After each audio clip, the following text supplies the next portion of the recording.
এছাড়া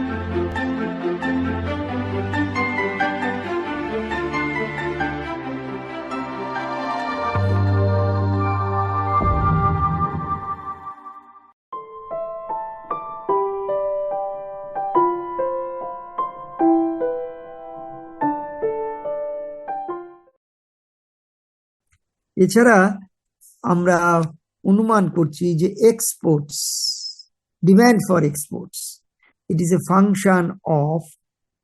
function of price in terms of foreign currency. Mind it.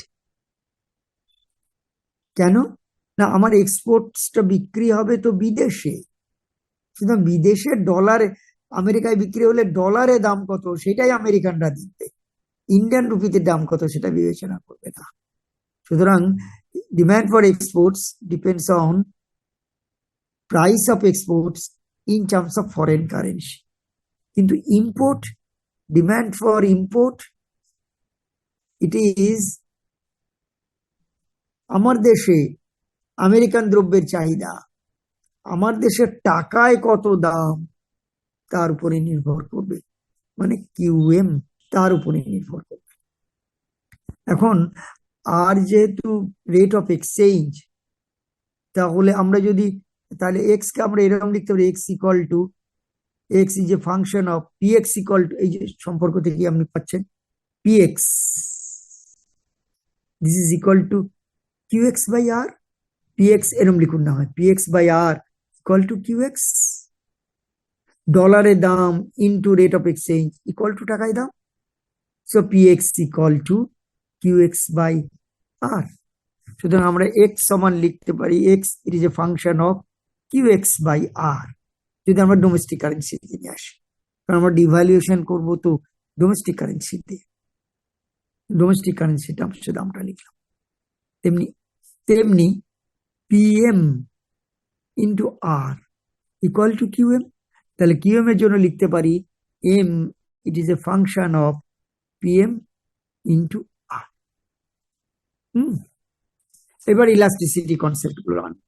Elasticity concept তো আপনারা জানেনই, এই যে কোয়ান্টিটি ডিমান্ডের যদি ফাংশন অফ প্রাইস হয়, আমি আগের দিনে তো এই পর্যন্ত গিয়ার পড়াতে পেলাম না, কিন্তু ডেফিনিশনটা বোধহয় লিখেছিলাম, হ্যাঁ ডেফিনিশনটা লিখেছিলাম, কোয়ান্টিটি ডিমান্ডের ফাংশন অফ প্রাইস, তাহলে সেই ক্ষেত্রে ইলাস্টিসিটি অফ ডিমান্ড আমরা কি বলতাম?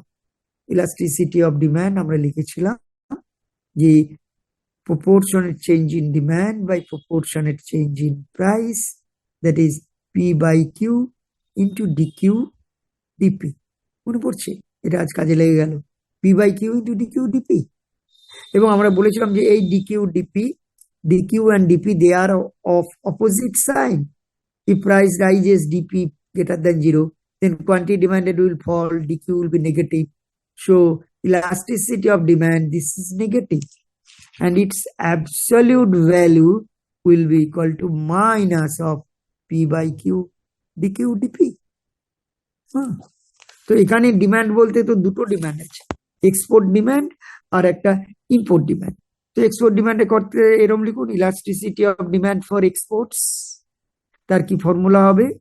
তার ফর্মুলা হবে it is a function of Q X by R by P X দিয়ে যদি না হয় বলুন, তাহলে P X by X into del x by del px, and it is negative, so its absolute value equal to minus of px by x into del x by del px. Similarly, elasticity of demand for imports, this is equal to m is a function of qm, so this is equal to price by quantity into change in quantity by change in price. এই তো elasticity definition প্রথম দিকে পড়ে এসছেন অনার্সে। So this is equal to QM by M into del M by del QM, and again from law of demand this is negative del, এই যে দাম যদি কমে চাহিদা বাড়বে, দাম যদি বাড়ে চাহিদা, ইনপুট ডিমান্ড কমবে, negative. So it's absolute value of elasticity of demand for imports will be minus of qm by m into del m by del qm। এখনো পর্যন্ত কিন্তু আমি কিচ্ছু পড়াইনি, কিন্তু এখনো পর্যন্ত আমি কেবলমাত্র নোটেশন গুলো দিয়ে গেলাম। এইবার আমরা দেখব under what condition devaluation will be successful. That is, devaluation will lead to improvement in the balance of payment or will lead to cure the deficit in the balance of payment. সেটা দেখব। Balance of payment তাকে আমরা define করছি এইভাবে, balance of payment B, এটাকে আমরা define করছি in terms of foreign currency. That is B equal to, আমরা লিখতে পারি PX, value of exports minus value of imports. এই তো simple definition, value of exports minus value of imports. এখন আমরা একটু আগেই আমরা অনুমান করেছি যে export, it is a function of PX, একবার লিখি PX minus PM, and M, it is a function of QM। এবং আমরা রিলেশন থেকে দেখলাম যে PX into X function of QX by R minus PM into M function of QM and QM equal to R into PM। এই হলো আমার balance of payment P. এখানে আমরা দুটো অনুমান নিয়ে আসছি, টু ক্রুশিয়াল অ্যাজাম্পশনস। কি assumptions? We assume that supply elasticities of exports and imports are infinite.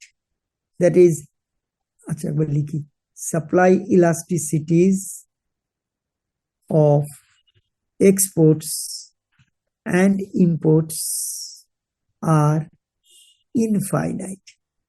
এইরকম আর কি, আপনি মাইক্রো টার্মসে ভাবলে এই যে সাপ্লাই কাপটা এইরকম, এই ক্ষেত্রে ডিমান্ড যদি বাড়ে প্রাইসের কোনো চেঞ্জ হয় না, তার মানে it implies that QX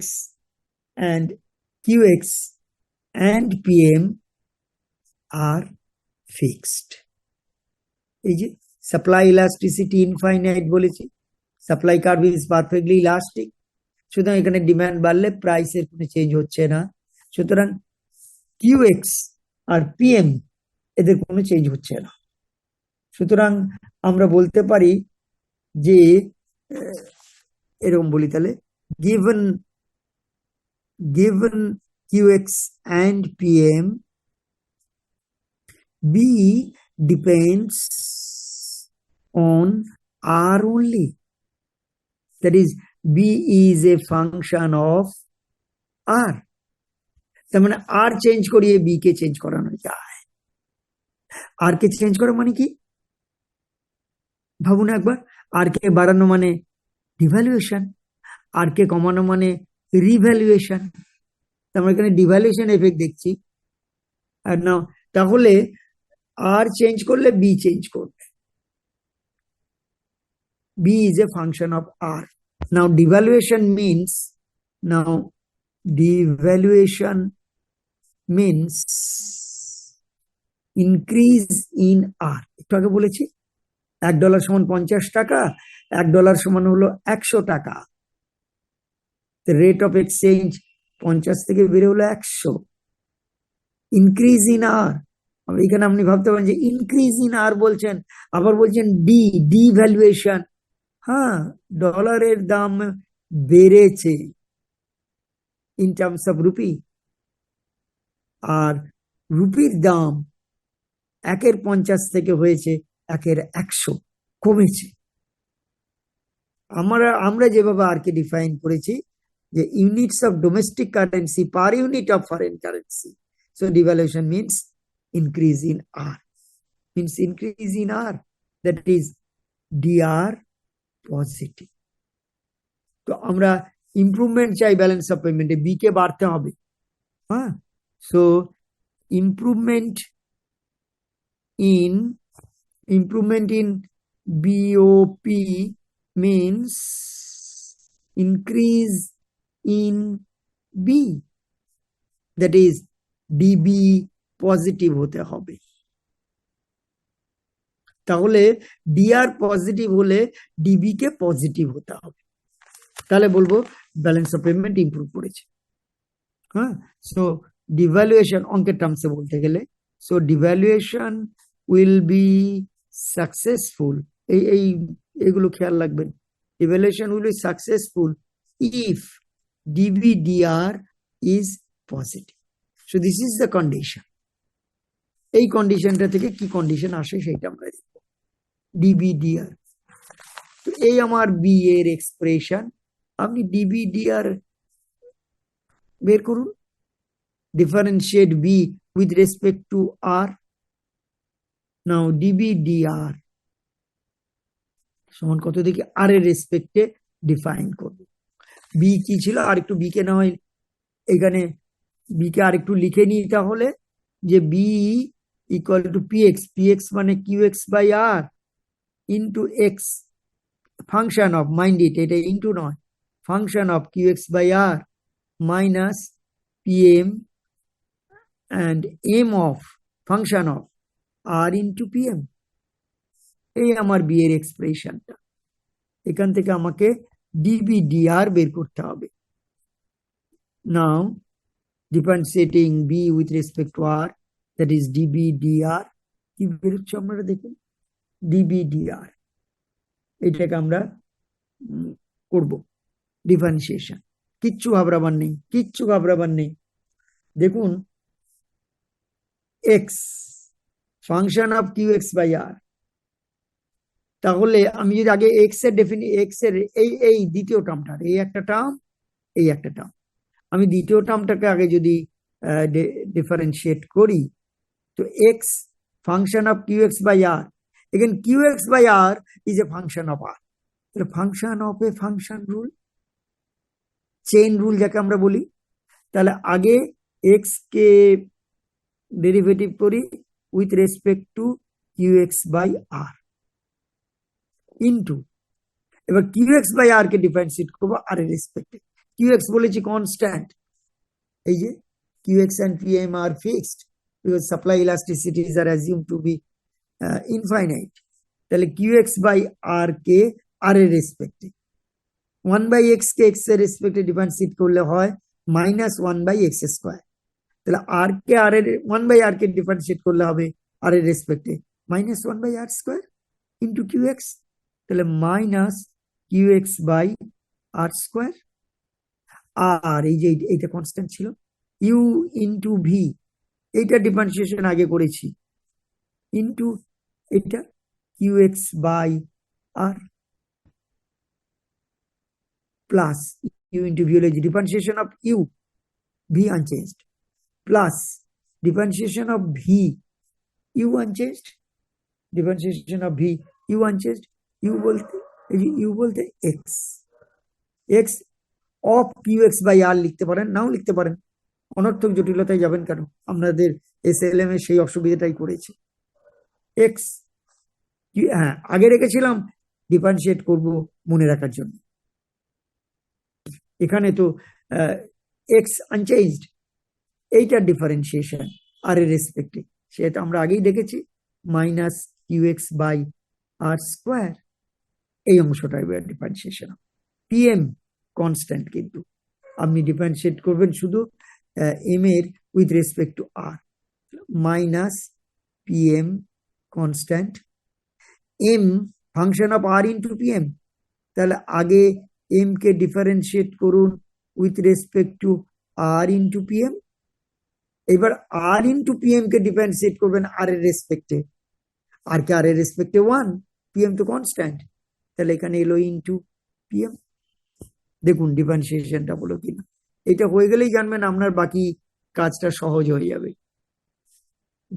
the condition হলো that this should be positive.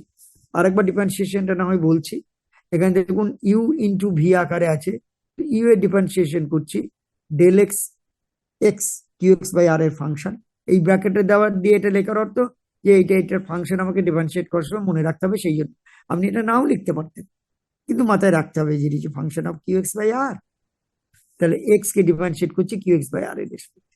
এইটুকু হলো কিউ এক্স বাই আর এর রেসপেক্ট, আমাকে তো আর এর রেসপেক্টে করতে হবে। তাহলে কিউ এক্স বাই আর কে আবার ডিফারেন্সিয়েট করলে minus Q X by R square, minus Q X by R square. আর এই যে এটাকে যদি ইউ বলে থাকি তাহলে এই ভি কনস্ট্যান্ট। এইবার ডিফারেন্সিয়েশন অফ ভি, এটা ডিফারেন্সিয়েশন আর এর রেসপেক্টে, 1/r কে ডিফারেন্সিয়েট করলে আর এর রেসপেক্টে minus 1/r square, Q X constant, তাহলে minus Q X by R square. V করলাম, ইউ কনস্ট্যান্ট এক্স, আপনি লিখতে পারতেন X function of Q X by R, কিন্তু তাতে জটিলতা বাড়ে, যে এক্স মনে হবে into Q X by R into minus Q X by R square, গেল কোথায় সে, না শুধু এক্স লিখুন সহজ হবে। এইখানে ডেফিনিশনটা তো ডিফারেন্সিয়েশন তো আরো সোজা, পিএম কনস্ট্যান্ট, কনস্ট্যান্ট রয়ে গেল, ইউভি ব্যাপারেই নেই, M function of R into PM. So we first differentiate with respect to r into pm and then differentiate r into pm with respect to r. r K r এর রেসপেক্টে 1, pm constant, এখানে আমি একটা 1 দিতে পারেন, আমি দিয়ে দিই pm। Condition হলো দিস শুড বি পজিটিভ। এইবার এইটাকে আপনি ইলাস্টিসিটি টার্মসে আনার চেষ্টা করুন, x into Q X by R square, এইটাকে কমন নেবেন, x into Q X by R square, এটাকে কমন নিলে তাহলে কি পড়ে রইলো, Q X by R square common চলে গেছে, কিন্তু একটা মাইনাস আছে, minus Q X by R square চলে গেছে, এক্স এখানে এক্স কোথাও ছিল না, তাহলে তলায় একটা আমাকে এক্স লিখতে হবে, তলায় একটা এক্স লিখতে হবে। আর কি পড়ে আছে, del X by del Q X by R, del Q X by R এটা পড়েছিল, এটা চলে গেছে, মাইনাস এই যে মাইনাস রইল, ইন্টু এখানে এইটা পড়ে আছে কিউ এক্স বাই আর, হ্যাঁ আর সরি, আর এই টার্মটা তো আমি এখানে নিয়েছি, তাহলে মাইনাস মাইনাসটা আছে, এক্স কিউ এক্স বাই আর করেছি -1, এটা এই পর্যন্ত থাক আগে, এটা এটা পরে নিজেই করতে পারবেন। এইখানটা এবার দেখুন এখানে কি হলো ভিতরের এক্সপ্রেশনটা, এটা এই দেখুন, এইটাকে যদি আমি প্রাইস বলি, P by Q del P, elasticity, P by Q into del P, elasticity, অর্থাৎ X into Q X by R square, এখানে এলো এটা ইলাস্টিসিটি অফ ডিমান্ড, তার আগে minus absolute elasticity of demand for exports -1। এইখানটা এবার কি হচ্ছে দেখুন তো, এখানেও আপনি ইলাস্টিসিটি টার্মস আনবেন, তাহলে আগে পি, পি বাই কিউ, তার মানে del sorry R into PM by M, একটা লিখি R into PM by M, আর ইলাস্টিসিটি আনতে গেলে M by R into PM, এটাকে লিখে নিলাম, একদম ইলাস্টিসিটি আমাকে লিখে নেন চোখ বুঝে, PM into R by M into sorry R by PM into del M by del R into PM, sorry এটা আগে লিখেছি, এই যে P by Q del P, এটা আপনি লিখেছেন, এই অংশটা এখানে আপনার ছিল সেটাই লিখেছেন, আর ইন্টু পিএম, আর ইন্টু পিএম, তার পিএমটা আছে, একটা পিএম আছে, একটা আর বাড়তি নিয়েছেন, তাহলে একটা আর তলায় লিখতে হবে, আর আর আরেকটা পিএম নিয়েছেন, একটা পিএম আছে, পিএম, এম ছিল না, এম ভাগ করেছেন, এম একটা গুণ করুন, দিস শুড বি পজিটিভ। এই দাঁড়ালো সত্যটা। এই অংশটা দেখুন ইলাস্টিসিটি টার্মস ইচ্ছে করে লিখেছি তো, P by Q del P, তাহলে এটা তো actually elasticity of demand for imports, তার আগে মাইনাস, তাহলে absolute elasticity of demand for imports into PM M by R, that should be positive. এই হলো আমাদের শর্তটা। উভয় পক্ষকে আমরা এইটা দিয়ে ভাগ করছি, এই পক্ষকে এই পক্ষকে, এখানে কি আসছে আমার, একটা আর কেটে যাবে, তাহলে এখানে আমার আসছে x into qx by r divided by pm into m, এই যে pm into m, এটা দিয়ে ভাগ করেছি, তাহলে এখানে আর আর কেটে যাচ্ছে, উপরে qx by x into qx by r into m into pm into mod ex minus 1 plus এটা দিয়ে এ করেছি, এটা দিয়ে ভাগ করেছি উভয় পক্ষকে, তাহলে এখানে মড ইএম, আর এখানে জিরোকে ভাগ করা মানে তো zero, this should be positive. এখন দেখুন, আমরা ধরেছিলাম যে initially there is equilibrium in the balance of payments. এই যে টু অ্যাজাম্পশনস, একটা অ্যাজাম্পশন তখন আমি বলেছিলাম যে সাপ্লাই ইলাস্টিসিটিজ আর ইনফাইনাইট, আর আমরা ধরছি number 2 initially equilibrium in BO. If there is equilibrium in the balance of payments, so equilibrium in BOP, it implies value of exports equal to value of imports, that is x into px equal to m into pm, আর px মানে তো qx by r, তাহলে x into qx by r equal to m into pm, এটা আমাদের ইকুইলিব্রিয়ামের initially there is equilibrium এই assumption থেকে follow করছে। তাহলে এইটা আর এইটা সমান, is the value of exports, দেখুন qx by r তো px, so x into px value of exports in terms of foreign currency, pm into m value of imports in terms of foreign currency, এটা কেটে যায়, তাহলে আমাদের দাঁড়াচ্ছে mod ex minus 1 plus mod em, this should be positive, or mod ex plus mod em, this should be greater than 1. এটাকেই বলা হয় martial-learner, which states that the sum of absolute elasticities, the sum, আমি দেখে দেখে বলছি, মনে রাখার কিছু নেই, the sum of absolute elasticities of demand for exports and imports should be greater than 1. This is known as Marshall-Lerner condition. এই কন্ডিশনের প্রধান যেটা দোষ, সেটা হলো আমরা ধরে নিচ্ছি যে initially there is equilibrium in the balance of payments. যদি ইনিশিয়ালি ইকুইলিব্রিয়াম না থাকে তাহলে একটা জেনারেল কন্ডিশন বের করা যায়, that has been considered by Robinson. সেটা আপনাদের এসএলএম এ নেই, তবু আমি একটু বলছি এই জায়গা থেকে যে দেখুন, এইটা ছিল আমাদের জেনারেল কন্ডিশন।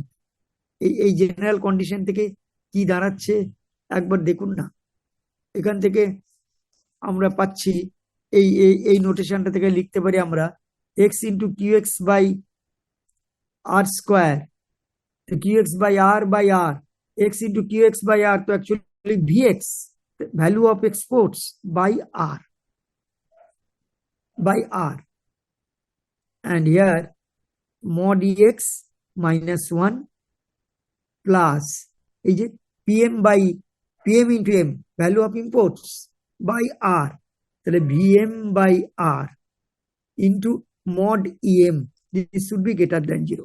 তাহলে জেনারেল কন্ডিশনটা আমরা দাঁড়ালো, দেখুন যদি আপনি ইনিশিয়ালি দেয়ার ইজ ইকুইলিব্রিয়াম এই অ্যাজাম্পশনটা না রাখেন, তাহলে vx by r into mod ex minus 1 plus vm by r mod em, this is greater than 0. এই হচ্ছে কন্ডিশনটা। উভয় পক্ষকে আপনার vx by r দিয়ে ভাগ করুন, vx দিয়ে ভাগ করলে কি পাই, mod ex minus 1 plus vm, r কেটে যাবে, vm by vx mod em, this should be greater than 0. আমি একবার এখানে লিখে দিচ্ছি, 1 কে এদিকে নিয়ে চলে যাচ্ছি, this should be greater than 1. এই হলো কন্ডিশনটা। আগে কন্ডিশনটা পেয়েছিলাম mod ex plus mod em greater than 1। এখন জেনারেল এই ক্ষেত্রে আমরা ধরে নিয়েছিলাম যে ইনিশিয়ালি দেয়ার ইজ ইকুইলিব্রিয়াম। যদি ইকুইলিব্রিয়াম না থাকে তাহলে জেনারেল কন্ডিশন এইটা, mod ex plus VM by VX mod em greater than 1। এই হচ্ছে কন্ডিশনটা। এখানে কয়েকটা মজার জিনিস পাচ্ছেন দেখুন। ধরুন যদি ব্যালেন্স অফ পেমেন্টে ডেফিসিট থাকে, if there is deficit, deficit মানে তো value of import greater than value of export, তবেই তো ডেফিসিট। তাহলে ই ভিএম গ্রেটার দেন ভিএক্স, তাহলে এটা এই অংশটা গ্রেটার দেন 1, এই অংশটা গ্রেটার দেন, এইটা গ্রেটার দেন 1। তাহলে এই দুটোর যোগফল যদি একের চেয়ে বেশি হয়, তাহলে ধরুন এ প্লাস বি গ্রেটার দেন 1, তাহলে এ প্লাস 2বি, এ বি দুটোই পজিটিভ মাইন্ডেড, অ্যাবসলিউট আছে, অ্যাবসলিউট। এ প্লাস বি যদি গ্রেটার দেন 1 হয়, এ প্লাস 2বি তো আরো বেশি greater than 1, double greater than 1। অর্থাৎ যদি ব্যালেন্স অফ পেমেন্টে ডেফিসিট থাকে, if there is deficit in balance of payment, then if Marshall-Lerner condition is fulfilled, then the general condition will always be fulfilled. That is, Marshall-Lerner condition is sufficient. It is sufficient. যদি surplus থাকে balance of পেমেন্টে, VM less than VX, সেই ক্ষেত্রে তো VM by VX less than 1। হ্যাঁ, এই ক্ষেত্রে এই দুটোর যোগফল একের চেয়ে বেশি, কিন্তু এটাকে যদি কমিয়ে দিই তাহলে একের থেকে বেশি হবে কিনা আমরা জানি না। অর্থাৎ এ প্লাস বি গ্রেটার দেন 1, কিন্তু এ প্লাস বি বাই 2 করে দিলাম, মনে করুন হাফ করে দিলাম, less than 1। It may be greater than or less than 1। অর্থাৎ মার্শাল-লার্নার কন্ডিশন সেই ক্ষেত্রে ইনসাফিসিয়েন্ট। মজার ব্যাপার, if there is surplus in the balance of payment, the result of devaluation may be anything. Balance of payment may or may not improve. Marshall-Lerner condition is insufficient. তো আপনি বলবেন, sir martial-learner condition insufficient, এই একটা insufficient ব্যাপার নিয়ে আপনি এতক্ষণ ধরে 1 ঘন্টা লড়ে গেলেন না। একটা কান্ট্রি ডিভ্যালুয়েশনের কথা তখনই ভাবে যখন there is deficit in balance of payment. আর under deficit Marshall Lerner condition is sufficient, কারণ এই দুটোর যোগফল যদি একের থেকে বড় হয়, এইটা প্লাস দ্বিতীয় টার্মটাকে একের চেয়ে বেশি দিয়ে গুণ করলে, এই যে VM by VX greater than 1, সেই ক্ষেত্রে এটা আরো বেশি গ্রেটার দেন 1 হবে। Marshall-Lerner condition is then sufficient. And here lies the importance of Marshall-Lerner condition. আজ এই থাক।